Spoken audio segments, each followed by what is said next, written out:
induced EMF due to rotation of rod.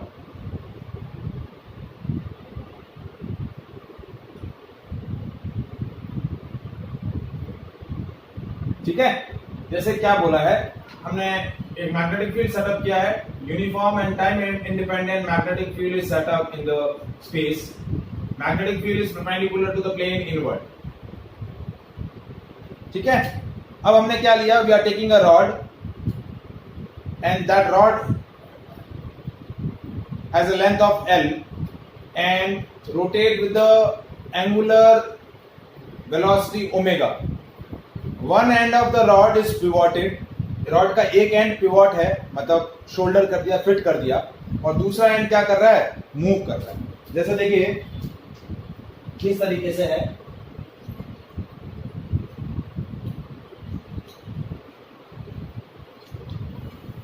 जैसे आपके जो टू व्हीलर है, फोर व्हीलर का जो टायर होता है, जैसे ये टायर है, ठीक है, तो टायर के अंदर जो स्पॉक बने हुए रहते हैं, जैसे ये टायर है, टायर या व्हील है, इसके अंदर ये इस तरीके से ये अलग अलग स्पॉक्स बने हुए हैं, तो उसके साथ सबके एक एंड शोल्डर है, मतलब पिवोटेड है.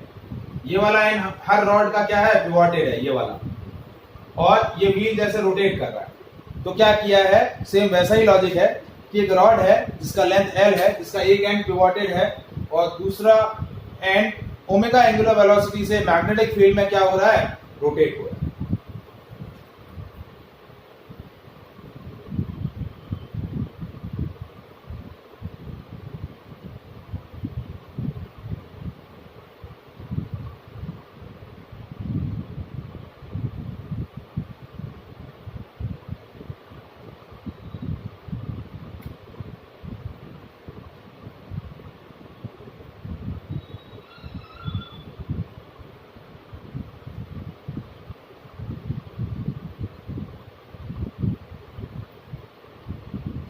एक रॉड लिया, ठीक है, इस रॉड का लेंथ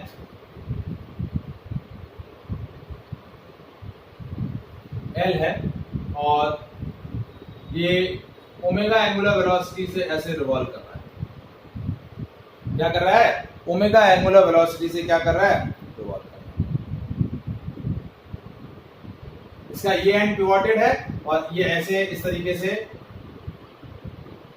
ऐसे रिवॉल्व कर रहा है मैग्नेटिक फील्ड के अंदर.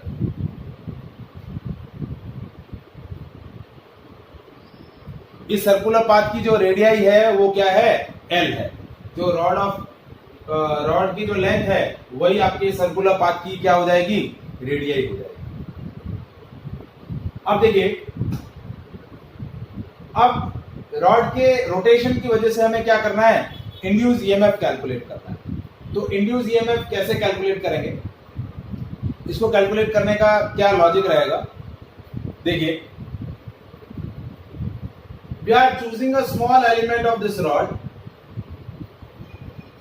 इस रॉड का एक स्मॉल एलिमेंट चूज करेंगे जिसकी सेंटर से जो डिस्टेंस है वो स्मॉल l है और इसका विड्थ जो है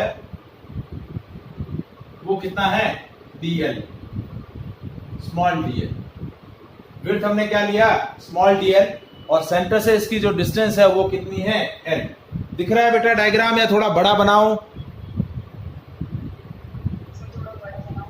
थोड़ा बड़ा बना दे. चलो एक सेकंड चलो.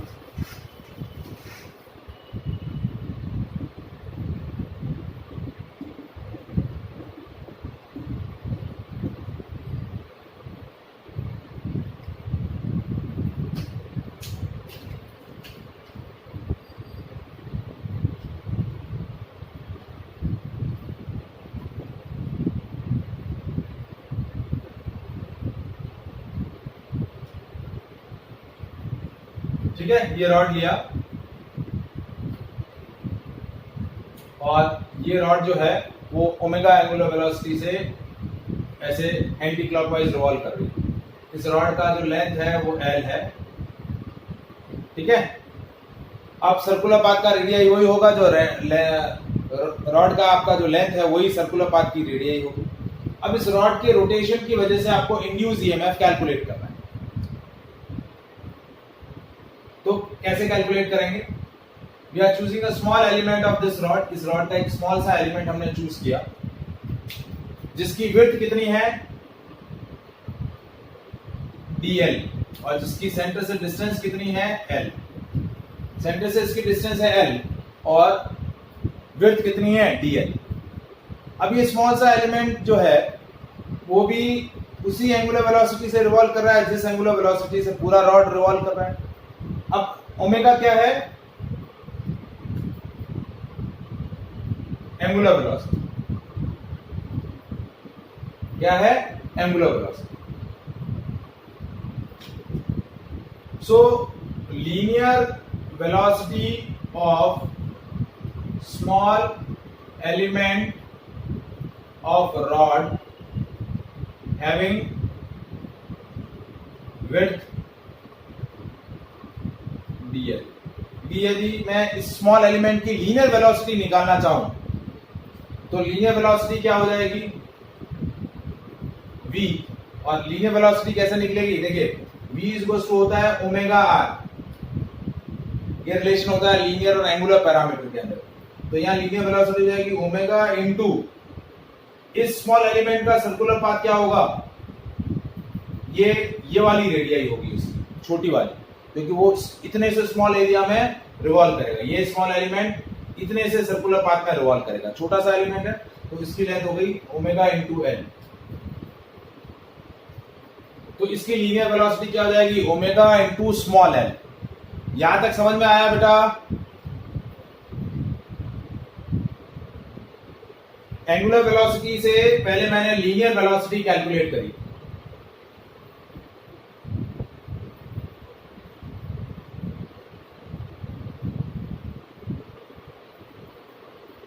यहां तक समझ में आया बेटा? yes, अब इस लीनियर वेलोसिटी की वजह से, जैसे रॉड यदि लीनियर वेलोसिटी से ट्रेवल कर रहा है मैग्नेटिक फील्ड के अंदर, तो हमने इंड्यूस ईएमएफ का एक्सप्रेशन कैलकुलेट किया था। So induce EMF set up across ends of small element of rod. और वो क्या होगा? इंड्यूस मोशनल ईएमएफ क्या होता है? B V L. तो बी, ये इंड्यूस ईएमएफ मैंने लिया D, that is B into V into D L. क्यों? क्योंकि इसकी जो विड्थ है वो कितनी है? डीएल है। तो इसका जो लेंथ हुआ वो कितना हुआ? डीएल हो गया। कितना हुआ? डीएल। ये डीएल इसकी विड्थ है। विड्थ है यानी लेंथ हो गई, ये इतना डीएल इसका लेंथ हो गया। तो ये हो गया बी, बी की जगह हमने रखा ओमेगा एल इंटू डीएल। तो ये इतना स्मॉल मैग्नीट्यूड का इंड्यूस ईएमएफ उसके अक्रॉस डेवलप हुआ। तो डी कितना हो गया? B omega L DL. अब मुझे पूरी रॉड के दोनों एंड पर इंड्यूस ईएमएफ सेटअप करना है, तो वो इसी स्मॉल इंड्यूस ईएमएफ का क्या होगा? Integration part. क्यों? क्योंकि इस पूरी रॉड को मैं इस तरीके के स्मॉल स्मॉल एलिमेंट्स में डिवाइड कर लूं, स्मॉल स्मॉल सेगमेंट्स में डिवाइड कर लूं, तो टोटल ईएमएफ क्या होगा? इस स्मॉल ईएमएफ का इंटीग्रेशन। तो टोटल ईएमएफ क्या हो जाएगा? Now total EMF across ends of complete rod, that is integration. ये हो गया induce EMF E integration of D. ये हो गया integration of B omega L D L. और लिमिट, ये लेंथ 0 है, ये एल है, लिमिट आएगी 0 टू एल। क्या आ जाएगी? 0 टू एल। तो आपका इंड्यूस ईएमएफ का एक्सप्रेशन क्या आया? E is equal to B omega integration of L D L, 0 to L. L D L का इंटीग्रेशन हुआ L square by 2, limit 0 to L. तो इंड्यूस ईएमएफ हो गया B omega L square by 2।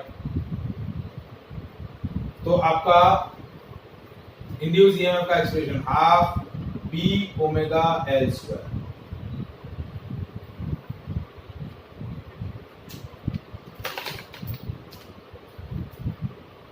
half b omega L square. That is the induced EMF due to the rotation of earth in the magnetic field.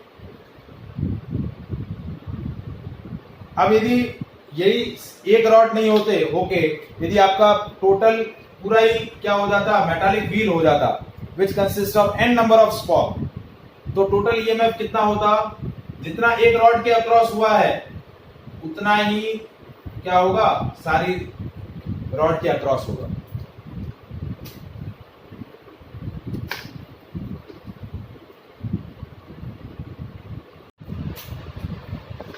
तो देखिए questions,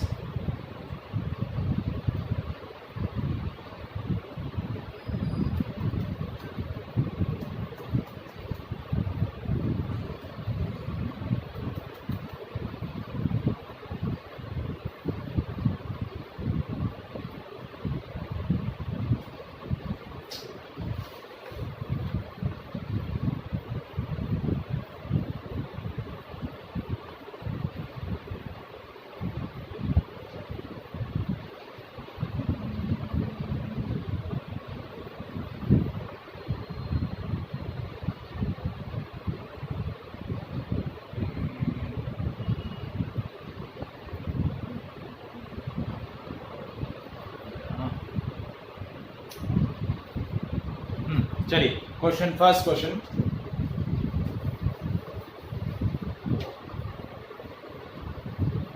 क्या दिया है, a wheel with the 8 metallic spokes each of 50 centimeter long rotate with the speed of 120 revolution in a plane normal to the horizontal component of earth magnetic field. The earth magnetic field at the place is 0.4 Gauss and the angle of dip is 60 degree. Calculate the induced EMF between the axle and the rim of the wheel, and how will the value of the EMF will be affected if the number of spokes were increased. ठीक है, एक metallic wheel है, ठीक है, इसके अंदर कितने स्पॉक्स बने हुए हैं, 8, 4, 6 और ये 8, ठीक है, और हर एक की लेंथ आपको कितनी दे रखी है, 50 सेंटीमीटर यानी 0.5 मीटर, ठीक है, और ये ओमेगा एंगुलर वेलोसिटी से रिवॉल्व कर रहा है 120 रिवॉल्यूशन पर मिनट। तो फ्रीक्वेंसी हुई 120 रिवॉल्यूशन पर सेकेंड, डिवाइड बाय 60 से कर देंगे, रिवॉल्यूशन पर सेकेंड आ जाएगा, तो ये हो गया, फ्रीक्वेंसी हो गई 2 हर्ट्ज, तो ओमेगा आ जाएगा 2 पाई एफ, ये हो गया 2 इंटू यानी 4 पाई रेडियन पर सेकेंड, ये ओमेगा की वैल्यू आ गई, ठीक है, लेंथ दे दिया है, ओमेगा दे दिया है, और आपको पूछा है अभी मैग्नेटिक फील्ड जो है वो है 0.4 गॉस और एंगल ऑफ डिप 5 दिया हुआ है 60 डिग्री। अब ये horizontal component of earth magnetic field में रिवॉल्व कर रहा है, तो मैग्नेटिक फील्ड क्या हुआ, BH is equal to B cos phi, तो BH की वैल्यू हो गई, B की वैल्यू 0.4 गॉस यानी 10 to the power -4 Tesla cos 60, देखा 0.4 into 10 to the power -4 into 1/2, तो ये हो गया 0.2 into 10 to the power -4 Tesla यानी 2 into 10 to the power -5 Tesla. ये आपका मैग्नेटिक फील्ड आ गया, क्या आ गया, मैग्नेटिक फील्ड। अब आपको इंड्यूस ईएमएफ होगा half B omega L square, ठीक है, तो हाफ बी की जगह 2 into 10 to the power -5, omega की जगह 4 पाई और एल स्क्वायर 0.5 इंटू 0.5। तो देखिए ये 2 से ये 2 कैंसिल हो गया, ये 0.5 और 0.5 को 1/2 और 1/2 लिख देते हैं, तो ये 2 और ये 2 से ये 4 कैंसिल हो गया, तो ईएमएफ आ गया pi into 10 to the power -5, कितना आ गया, pi into 10 to the power -5, तो इंड्यूस ईएमएफ आपका आ गया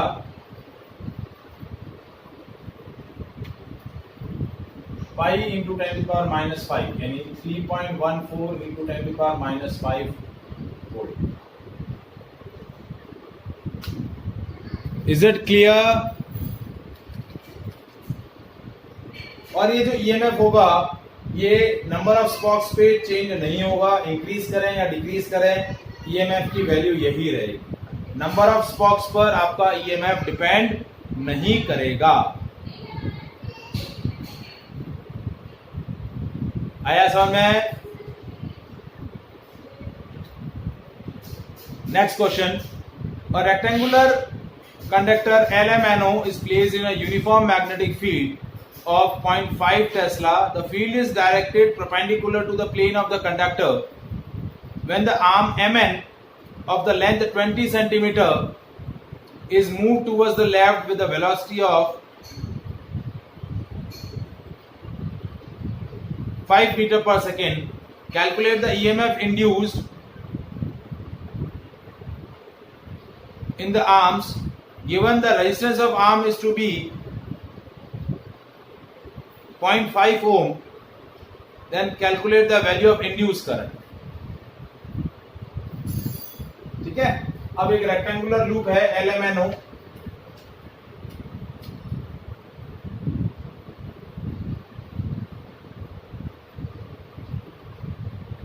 और इसकी ये जो रॉड है, ये जो एंड है, जैसे इस तरीके का रेक्टेंगुलर फ्रेम है और ये रोड, ये जो MN है ये इस तरीके से v वेलोसिटी से अंदर की तरफ मूव कर रहा है, और ये जो फ्रेम है ये मैग्नेटिक फील्ड के अंदर प्लेस्ड है।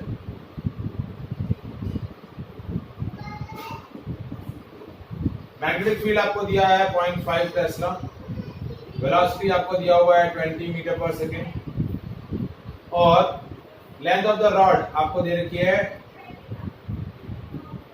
कितनी, 20 सेंटीमीटर यानी 0.2 मीटर, और रेजिस्टेंस आपको दिया हुआ है 0.5 ओम। तो इंड्यूस ईएमएफ और इंड्यूस करंट कितना होगा? तो induce EMF I equals to BVL, तो B की वैल्यू 0.5, V की वैल्यू 20, L की वैल्यू 0.2, ये 10। तो देखिए ये 5 2 सा 10 से 10 कैंसिल हो गया, 2 कितना आ गया, 2 वोल्ट। और induce current I equals to E by R, तो 2 डिवाइड बाय 0.5 यानी 4 एम्पियर, कितना करंट फ्लो करेगा, 4 एम्पियर। Is it clear?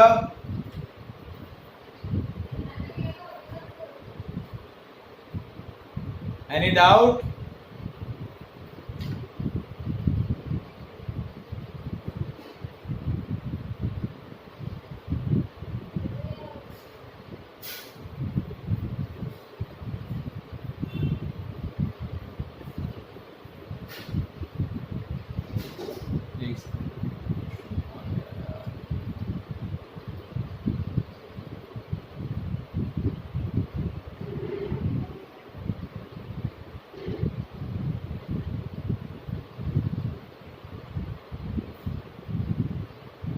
चलिए नेक्स्ट क्वेश्चन,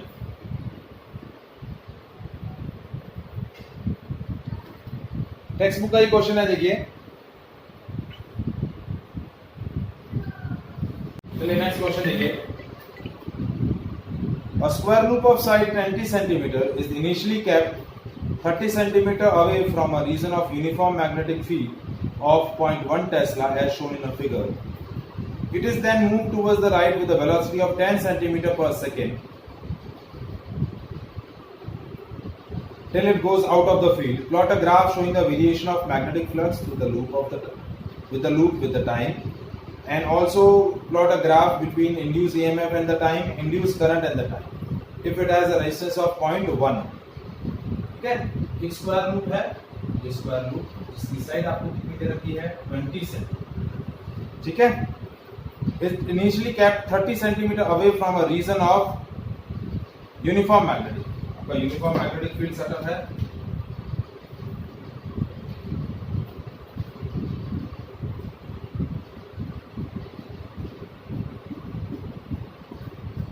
और ये रीजन जो है वो इससे कितना डिस्टेंस पर है, 30 सेंटीमीटर डिस्टेंस पर। और ये ब्लॉक जो है वो 10 सेंटीमीटर पर सेकंड की स्पीड से रीजन के अंदर एंटर कर रहा है। ठीक है, इस रीजन का मैग्नेटिक फील्ड है 0.1 टेस्ला। ठीक है, एंड गोज आउट। तो आपका क्या बताना है, plot graph between magnetic flux and time, induce EMF and time, induce current and time. ठीक है, इन तीनों के ग्राफ बताने हैं। इस लूप का रेजिस्टेंस जो आपको दिया हुआ है वो 0.1 कितना है, 0.1। देखिए ये जो लूप है वो कैसे ट्रेवल कर रहा है, 10 सेंटीमीटर पर सेकंड की स्पीड से। अब जब भी मोशनल ईएमएफ से रिलेटेड क्वेश्चन है, देखिए तो जब भी लूप से एसोसिएट मैग्नेटिक फ्लक्स या फील्ड चेंज होगा तो क्या होगा, मैग्नेटिक फील्ड चेंज होगा तो मैग्नेटिक फ्लक्स चेंज होगा, और मैग्नेटिक फ्लक्स चेंज होगा तो इंड्यूस ईएमएफ क्या होगी, प्रोड्यूस होगा। तो देखिए हर एक सेकंड में 10 सेंटीमीटर डिस्टेंस ट्रेवल कर रहा है, तो क्या होगा, एक सेकंड के बाद इसने 10 सेंटीमीटर डिस्टेंस ट्रेवल किया, मैग्नेटिक फील्ड के बाहर ही है, क्योंकि मैग्नेटिक फील्ड 30 सेंटीमीटर से पहले नहीं है। तो पहले 3 सेकंड इंड्यूस मैग्नेटिक फ्लक्स क्या होगा, पहले 3 सेकंड, क्योंकि मैग्नेटिक फ्लक्स क्या होता है, BA cos थीटा। अब पहले 30 सेंटीमीटर तक कोई मैग्नेटिक फील्ड है ही नहीं, ये 30 सेंटीमीटर रीजन है, 30 सेंटीमीटर रीजन में कोई मैग्नेटिक फील्ड है ही नहीं, मैग्नेटिक फील्ड ही नहीं है तो मैग्नेटिक फ्लक्स भी नहीं होगा। तो पहले जब हम ग्राफ प्लॉट कर रहे हैं इसके लिए phi b और t के लिए, तो क्या हो रहा है, ये 0, ये 1, ये 2, ये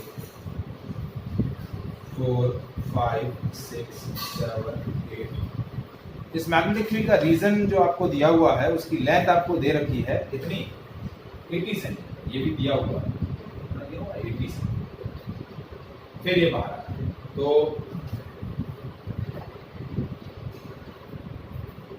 ये 5b और ये टाइम 0, 1, 2, 4, 5, 6, 7,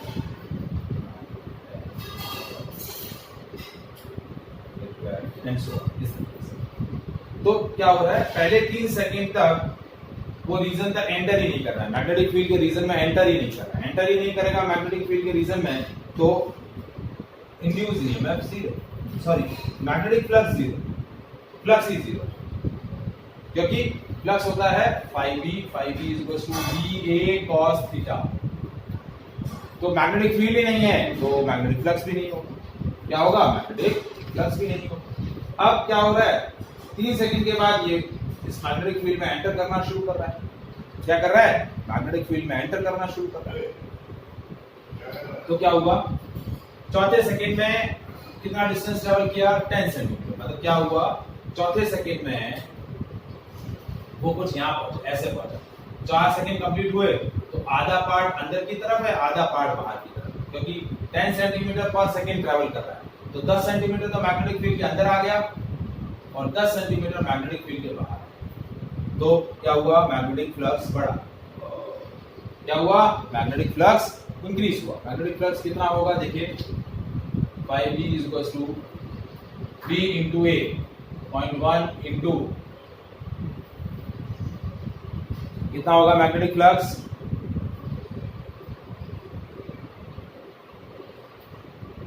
3 to 5 सेकंड के अंदर मैग्नेटिक फ्लक्स आपका बढ़ेगा।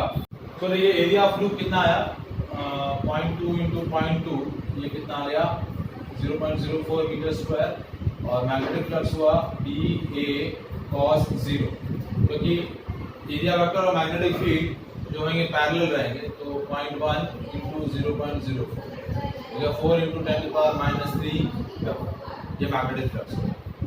तो अब क्या हो रहा है, पहले 3 सेकंड तक तो फ्लक्स 0 रहेगा क्योंकि मैग्नेटिक फील्ड 0 है।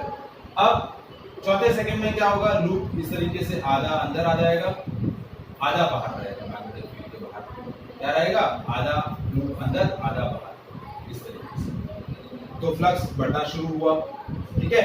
फिर अगले सेकंड के अंदर लूप इस तरीके से पूरा का पूरा अंदर आ जाएगा। ठीक है, तो क्या हुआ, अगले 2 सेकंड 3 to 5 सेकंड में आपका फ्लक्स बढ़ा और कितना हो गया, मैक्सिमम। अब लूप अंदर आ गया, 20 सेंटीमीटर अंदर आ गया। ठीक है, यहाँ लूप अंदर आ गया। उसके बाद नेक्स्ट 60 सेंटीमीटर डिस्टेंस वो मैग्नेटिक फील्ड के अंदर ट्रैवल कर रहा है, मैग्नेटिक फील्ड कांस्टेंट है तो मैग्नेटिक फ्लक्स भी कांस्टेंट रहेगा। तो अगले 6 सेकंड मैग्नेटिक फ्लक्स क्या रहेगा, 11 सेकंड तक मैग्नेटिक फ्लक्स कांस्टेंट। अब 11 सेकंड पर लूप यहां पहुंचा। अब अगले 1 सेकंड में क्या होगा, वो बाहर आएगा, आधा पार्ट बाहर आ गया, आधा अंदर। 10 सेंटीमीटर अंदर और 10 सेंटीमीटर बाहर। तो फ्लक्स डिक्रीज होना शुरू हुआ क्योंकि मैग्नेटिक फील्ड से बाहर आ रहा, बाहर आ रहा, बाहर आ रहा। और अगले 10 सेकंड में वो क्या आ जाएगा, लूप एकदम बाहर आ जाएगा, एकदम बाहर। तो 11 से 13 सेकंड में फ्लक्स डिक्रीज होगा और 0 हो जाएगा। तो देखिए 0 to 3 में फ्लक्स 0 है, 3 से 5 में फ्लक्स बढ़ा, 5 से 11 में फ्लक्स कांस्टेंट और 11 से 13 सेकंड में फ्लक्स आपका क्या है, फ्लक्स डिक्रीज हो, क्या हो रहा है, डिक्रीज हो। इज इट क्लियर, आया समझ में? अब मुझे इंड्यूस ईएमएफ और करंट के बीच में ग्राफ प्लॉट करना है। इंड्यूस ईएमएफ और टाइम के, तो 0 1 2 3 4 5 6 7 8 9 10 11 और 12 और ये 13। तो देखिए जब आपका फ्लक्स ही 0 है तो इंड्यूस ईएमएफ भी 0 होगा, क्योंकि इंड्यूस ईएमएफ होता है rate of change of flux. तो इंड्यूस ईएमएफ 0। फिर क्या हो रहा है, 3 to 5 में फ्लक्स बढ़ रहा है, फ्लक्स बढ़ रहा है तो इंड्यूस ईएमएफ क्या हो जाएगा, क्या होगा, नेगेटिव होगा। कितना होगा, फ्लक्स है 4 into 10 to the power -3, time कितना है 2 सेकंड, तो 2 into 10 to the power -3 volt. तो इंड्यूस ईएमएफ कितना आया, -2 into 10 to the power -3। तो 3 to 5 में इंड्यूस ईएमएफ कांस्टेंट, ये कांस्टेंट 3 to 5। फिर 6 to 11 में फ्लक्स कांस्टेंट, फ्लक्स चेंज नहीं हो रहा है तो इंड्यूस ईएमएफ अगेन 0। 6 to 11 में इंड्यूस ईएमएफ 0। फिर 11 से 13 में इंड्यूस ईएमएफ पॉजिटिव होगा, क्यों, क्योंकि फ्लक्स डिक्रीज हो रहा है, फ्लक्स डिक्रीज हो रहा है तो इंड्यूस ईएमएफ पॉजिटिव हो जाएगा। पॉजिटिव कितना होगा, +2 into 10 to the power -, क्योंकि फ्लक्स डिक्रीज हो रहा है तो minus of delta phi by delta T, तो ये हो गया पॉजिटिव। तो पॉजिटिव कितना है, 2 into 10 to the power 3 volt.